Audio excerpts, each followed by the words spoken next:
নমস্কার বন্ধুরা, আমি মঞ্জুশ্রী এসে গেছি আমার রান্নাঘরে। আজকে নিয়ে এসেছি ব্রেকফাস্টের এক মজাদার recipe, rice idli, instant rice idli. আসুন দেখে নিন কিভাবে বানাতে হবে। বানানো খুবই সহজ, মাত্র হাফ অ্যান আওয়ারে হয়ে যাবে আপনার এই রাইস ইডলি। যেমন খেতে সুন্দর।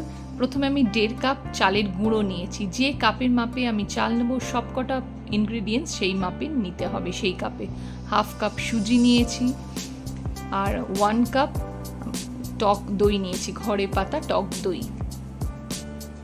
এবার এর সঙ্গে হাফ টেবিল স্পুন আমি নুন মেশাবো, সল্ট, আর ওয়াটার জল দেবো হাফ কাপ।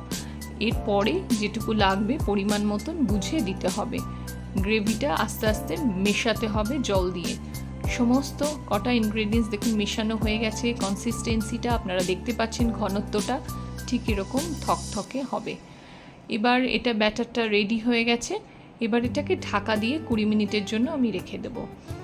এবার অন্যদিকে আমি প্রথম তেঁতুলের জল বানাতে হবে। তেঁতুল নিয়েছি অল্প একটু, গরম জল দিয়ে তেঁতুলটাকে ভিজিয়ে রাখছি 5-7 মিনিট।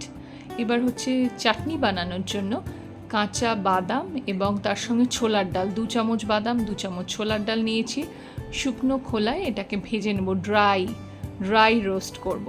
এরপর সাদা তেল দিচ্ছি, হাফ টেবিল স্পুন সাদা তেল প্যানেতে দিয়ে এর মধ্যে অল্প হাফ পেঁয়াজ কুচি, 2টো কাঁচা লঙ্কা এবং তার সঙ্গে 4-5টা রসুন কোয়া ওই তেলেতে হালকা করে সটে করে নিতে হবে। এবং এর মধ্যে ড্রাই রোস্ট করা বাদাম এবং ছোলার ডাল মিশিয়ে দিতে হবে। মিশিয়ে দিয়ে সব কিছু ভালো করে হালকা ভাজাভাজি করে এবার এটা মিক্সচার গ্রাইন্ডারে দিয়ে পেস্ট করতে হবে।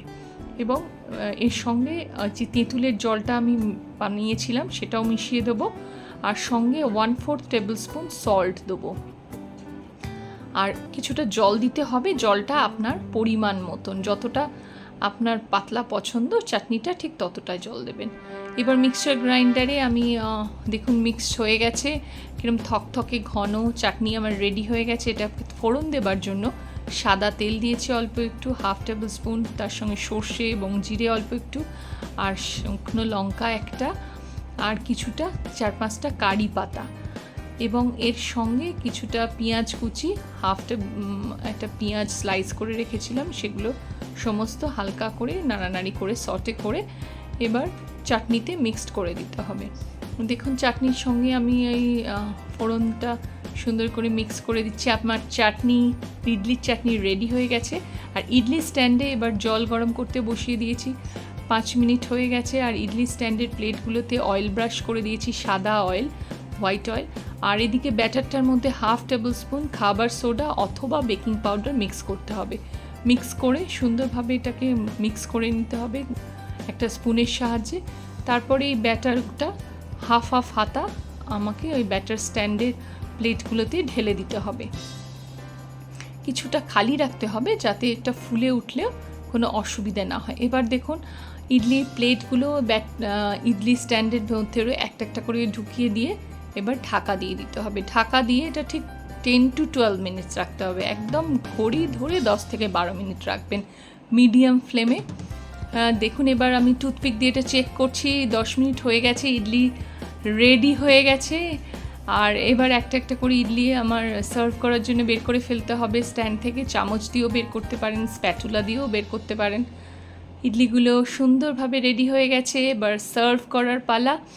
তাহলে বুঝতে পারছেন আমার ইনস্ট্যান্ট রাইস ইডলি রেডি হয়ে গেছে।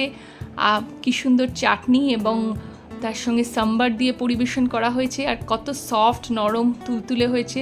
আমি দেখুন ভেঙে দেখিয়ে দিচ্ছি, আপনারা বুঝতেই পারছেন খুবই সুন্দর খেতে হয়। আপনারাও সবাই ট্রাই করুন, কেমন লাগলো আমাকে লিখে জানান, ছবি পাঠান। যারা এখনও অবধি আমার চ্যানেলটা সাবস্ক্রাইব করেননি তারা অবশ্যই আমার চ্যানেল সাবস্ক্রাইব করে নতুন বন্ধু হন। আর বন্ধুবান্ধব মহলে ফেসবুকে, ইনস্টাগ্রামে শেয়ার করুন। আজকের মতন এটুকুই। ভালো থাকবেন, সুস্থ থাকবেন। বাই, টাটা, টেক কেয়ার, নমস্কার।